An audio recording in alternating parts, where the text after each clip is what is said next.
हमारे बीच में अरुणेश यादव जी हैं जो लगातार 11 महीने से यहाँ आंदोलन में आ रहे हैं और अपनी बात रख रहे हैं, सरकार को जगाने का काम कर रहे हैं, लेकिन सरकार के कानों में जू नहीं रेंग रही है। अरुणेश यादव जी, आज भारत बंद जो आप लोगों ने किया, यानी किसानों ने किया, मजदूरों ने किया, क्या इसका असर सरकार पे कितना पड़ेगा? भाई देखो, सरकार पे तो इसका असर पड़ना अभी ये कहना मुश्किल है कि कितना असर पड़ेगा या नहीं पड़ेगा, लेकिन अभी तक के जो रुझान है, सुबह 6 बजे से हमारा ये बंद शुरू हुआ, देशव्यापी बंद है। पिछली बार जो बंद किया था तो उसको हम लोगों ने सांकेतिक रूप से किया था, तो तब भारतीय जनता पार्टी के लोग और सरकार के लोग ये कह रहे थे कि बंद विफल रहा है। इस बार हमने इस बंद को सिर्फ इमरजेंसी जो एम्बुलेंस है उनके लिए छोड़ा था और दूध सब्जी वालों के लिए छोड़ा था, बाकी आवागमन हम लोगों ने चारों तरफ से बंद कर रखा है। तो इसका अभी तक जो 12 साढ़े 12 बजे तक जो असर दिख रहा है वो ये है कि किसानों के साथ साथ जो आम जनता है, मजदूर है और युवा है, तो सभी लोग इस बंद का समर्थन कर रहे हैं और बंद का व्यापक असर बड़े शहरों के साथ साथ छोटे शहरों में भी देखने को मिल रहा है। और जो ये सरकार कहती है कि ये चंद क्षेत्र का जो है ये आंदोलन है, तो आज इस आंदोलन का असर पूर्वी उत्तर प्रदेश में, पूर्व भारत के जो आसाम से लेके दक्षिण भारत के कई राज्यों में इसका व्यापक समर्थन मिला है इस बंद का। और सरकार, देखिए, इस तरह के जब भी आंदोलन होते हैं तो उसमें सरकार एकदम से नहीं मानती है, क्योंकि ये व्यवस्था परिवर्तन का आंदोलन है। ठीक है, जो हमारी मांगे हैं वो व्यवस्था परिवर्तन के लिए है। पूंजीवादी जो व्यवस्था सरकार ने बना रखी है, तो हमारी उस पूंजीवादी व्यवस्था के खिलाफ हमारी मांग है, तो इसमें समय लगेगा। लेकिन यादव जी, आपने शक्ति प्रदर्शन भी दिखा दिया, बहुत बड़ी शक्ति आपने जो है 30 से 35 लाख के हेर फेर में आप मुजफ्फरनगर पहुंचे थे। अब जौनपुर के अंदर भी रैली हुई, शक्ति प्रदर्शन भी कर रहे हो, रोड जाम भी कर रहे हो, भारत बंद भी कर रहे हो, उसके बावजूद भी सरकार पे कोई असर नहीं हो रहा है। भाई देखो, सरकार इस समय पूंजीपतियों के हाथ में फंसी हुई है। जैसा कि मैं पहले भी लोगों को कहता रहता हूँ, सरकार के हाथ में नहीं रह गई ये चीज़, सरकार के पाले से ये चीज़ निकल चुकी है। अब जो पूंजीपति मित्र हैं, इनके जो व्यापारी मित्र हैं, वो जब चाहेंगे तब ये जो मांगे हैं हमारी तब मानी जाएंगी। और मुझे ऐसा लगता है कि जब सरकार सत्ता से जाएगी और नई सरकार बनेगी तो वो हमारी मांगे मानेगी। अब हम लोगों ने जो रणनीति बनाई है, हमारी रणनीति ये है कि जो आने वाले 2022 में जो 5-6 राज्यों के चुनाव होंगे, इनमें हम सभी राज्यों में जहाँ जहाँ भारतीय जनता पार्टी अभी सत्ता में काबिज है, वहाँ से हम इनको सत्ता से बाहर निकालने का रास्ता दिखाएंगे। और उसके बाद हमारा अगला जो टारगेट है वो है 2024 का।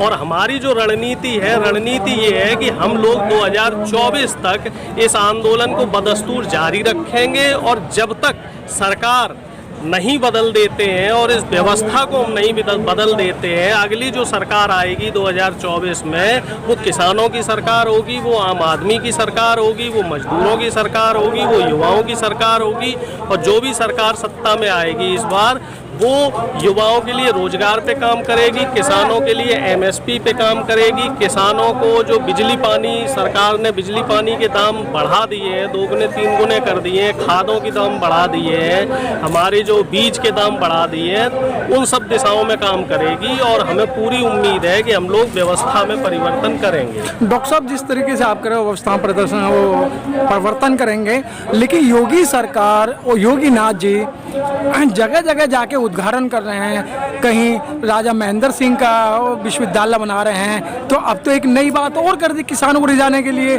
25 रुपये बढ़ा दिए, किसान जो मांग कर रहे तो बढ़ा दिए। पैसे बढ़ाए हैं, 25 रुपये कुंटल बढ़ाए हैं, इसका मतलब क्या हुआ, 25 पैसे बढ़ाए हैं। ठीक है, और अभी वो लागू नहीं किए हैं। ठीक है ना, तो जब ये उस पैसे को लागू कर देंगे और जब पुराना भुगतान कर देंगे, ठीक है ना, तो अभी तो इन्होंने पुराने भुगतान भी नहीं किए। और सिर्फ एक फसल में 25 रुपये बढ़ाने से क्या होता है? हमारी तो जो मांग है वो मांग ये है कि गन्ने का जो 390 रुपए की जो कीमत है उस कीमत पे लाए। जो सरकार, केंद्र सरकार ने जो दाम निर्धारित किए उस दाम पे हमारी गन्ने की फसल खरीदी जाए और जो हमारा भुगतान है गन्ने का भुगतान हो, और जो एमएसपी पे जितनी भी मुख्य फसलें हैं सारी फसलें एमएसपी पे खरीदी जाए। और अभी तक जो गन्ने के साथ साथ जो गेहूं का और धान का जो भी खरीद फरोख्त हुई है तो उसमें सिर्फ 8 से 10% फसल ही एमएसपी पे खरीदी गई है। उसके अलावा जो फसल है, जैसे गेहूं का समर्थन मूल्य 2300 रुपए के आसपास है और गेहूं हमारा 1600 से लेकर 1800 में बिका है। तो किसान को कहीं ना कहीं इस समय परेशानी है, और किसान की परेशानी को कम से कम ये जो सरकार है हमारी भारतीय जनता पार्टी की सरकार, ये किसानों की और मजदूरों की और आम आदमी की जो समस्याएं हैं इन समस्याओं को नहीं समझ रही है। ये सिर्फ एक तरफ की बात करती है। अब अगर उद्घाटन की बात करें तो ये महेंद्र प्रताप जी जो है ये इनको पहले क्यों नहीं दिखाई दिए? चुनाव के समय जाट, चूंकि पश्चिमी बेल्ट है, ये जाट बाहुल बेल्ट बोली जाती है और इसको हम जाट लैंड भी बोलते हैं। तो जाट इस समय इनसे नाराज है, खफा है, तो इनको रिझाने के लिए ये काम कर रहे हैं। और अगर इतिहास को देखा जाए तो हमें ये समझना पड़ेगा, जो राजा महेंद्र प्रताप सिंह थे वो समाजवाद और आम लोगों की विचारधारा गांधीवादी व्यवस्था को मानते थे, और बीजेपी का उस समय जब ये विश्व हिंदू परिषद हुआ करता था उसका ये पुरजोर तरीके से विरोध करते थे। उन्हें इनकी नीतियां पसंद नहीं थी और इनकी जो आइडियोलॉजी थी उसका इन्होंने हमेशा विरोध किया है।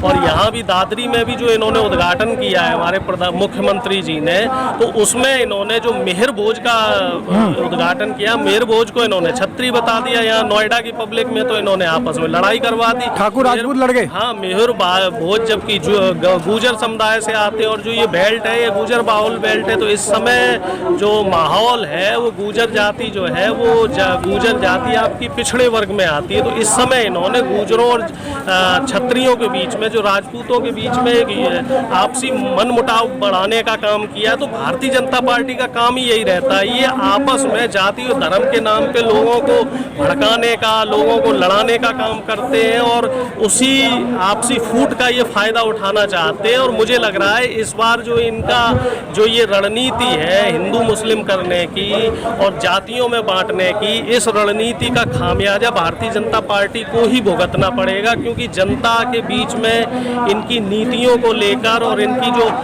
कार्यशैली है उसको लेकर जबरदस्त तरीके से विरोध है। आप इस समय देख लीजिए, हालत देख लीजिए, अर्थव्यवस्था चरमराई हुई है, महंगाई की आप अगर हम बात करते हैं। डॉक्टर साहब मैं रोकूंगा आपको। डॉक्टर साहब, हरियाणा के जो किसान हैं वो किसी भी बीजेपी के नेता को इलाके में नहीं घुसने दे रहे हैं, और उत्तर प्रदेश के अंदर नहीं, उत्तर प्रदेश हल नहीं है। सर अभी आपने बोला है, सर आपने बोला है ना, देखिए प्रतापगढ़ की बात कीजिए आप। प्रतापगढ़ में जो सांसद थे उन सांसद साहब की जबरदस्त पिटाई हुई है और 2 दिन से उनके वीडियो जो है वायरल हो रहे हैं। अलीगढ़ के भी जो सांसद थे उनको भी क्षेत्र में नहीं घुसने दिया है, और मुजफ्फरनगर से लेके बागपत से लेके जितने भी यहाँ के विधायक हैं और नेता हैं इनको जनता जो है नहीं घुसने दे रही है इनके क्षेत्र में। तो भारतीय जनता पार्टी के जो नेता हैं, विधायक हैं, सांसद हैं, इनको इस समय जनता का विरोध झेलना पड़ रहा है, और विरोध झेलना भी जायज है, क्योंकि ये किसानों की मांग नहीं, जो आम जन समस्याएं हैं, महंगाई की समस्या हो या लोकल लेवल पे जो भी दिक्कतें हैं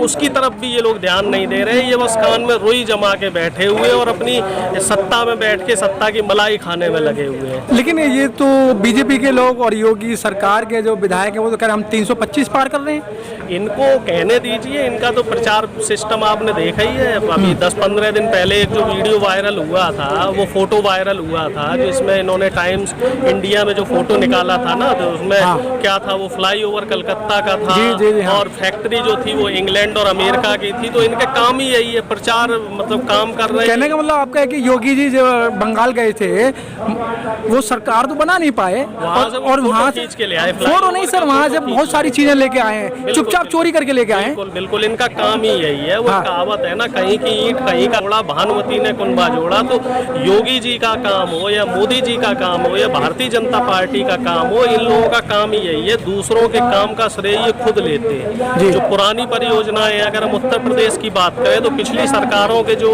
काम थे उनका फीता इन्होंने काटा। ऐसे ही केंद्र सरकार ने कांग्रेस के जितने भी काम थे उन कामों का श्रेय ये लोग ले रहे हैं। मनरेगा जो योजना है, मनरेगा योजना को का विरोध करते थे ये भारतीय जनता पार्टी वाले, और पिछले 2 साल से ये देखने में आया है कि मनरेगा योजना का जो लाभ है आम जनता को और गरीबों को, मजदूरों को, किसानों को बहुत लाभ मिला है। तो पिछली जो सरकारें थी, जो हॉस्पिटल दे के गई हैं, जो और व्यवस्थाएं बना के गई हैं, उन हॉस्पिटल, सरकारी अस्पतालों ने ही इस देश की कोरोना महामारी के दौरान जो व्यवस्थाएं हैं उन व्यवस्थाओं में जनता की मदद की है, जबकि प्राइवेट जितने भी संस्थान थे उन संस्थानों ने पिछले 2 साल से हाथ खड़े कर दिए थे। और इस समय जो स्थिति ऐसी बन गई है, इस समय ऐसा माहौल देश में बन गया है कि इसको हम कह सकते हैं कि आपातकाल की स्थिति है। और जिस तरीके का माहौल अंग्रेजों ने बनाया हुआ था देश में, उससे भी बुरा माहौल इन्होंने बना दिया है। जनता के बीच में व्यापक रूप से विरोध है। जनता इस समय त्राही कर रही है। जो गरीब जनता है वो 2 वक्त की रोटी के लिए मोहताज है। और माहौल ऐसा है कि अगर अभी चुनाव होगा तो भारतीय जनता पार्टी दहाई का आंकड़ा पार नहीं कर पाएगी। यादव जी, बहुत अच्छी बात कही। आप पढ़े लिखे हैं, एजुकेशन का भी सत्यानाश कर दिया, सारा काम कर दिया। लेकिन क्या लगता है कि इस आज के जाम से, पूरा भारत बंद से सरकार के कान पे कुछ जू रहेंगे? देखिए, सरकार के कान पे जू नहीं रहेगी, लेकिन आम जनता के बीच में एक खुला संदेश जा रहा है कि सरकार जो है, सरकार की नीतियां कैसी हैं। और जो आम आदमी है, आज आम आदमी बंद का पूरा समर्थन कर रहा है। कुछ चंद जो बीजेपी आरएसएस के लोग हैं वो गला फाड़ के जरूर कह रहे हैं कि हाँ साहब, बंद विफल रहा है। आप सुबह से कवरेज कर रहे होंगे और आपने देखा है कि हर जगह बंद का व्यापक असर है, रोडें खाली है। लेकिन अभी गाजीपुर पे हम जहाँ हम खड़े हैं, हमने यहाँ देखा कि कुछ लोग, कांग्रेसी लोग आपको समर्थन देने आए थे, लेकिन आपके यहाँ के किसानों ने उनके साथ धक्का मुक्की करी, उन्हें भागने की बात कही। गलतफहमी का माहौल हो गया होगा, ऐसा नहीं है। जो भी विपक्षी दल आ रहा है, अभी टिकैत साहब ने प्रेस कॉन्फ्रेंस की थी तो उसमें ये कहा है कि जो भी विपक्षी दल इस बंद का समर्थन करता है, इस आंदोलन का समर्थन करता है, उसका खुले दिल से स्वागत है।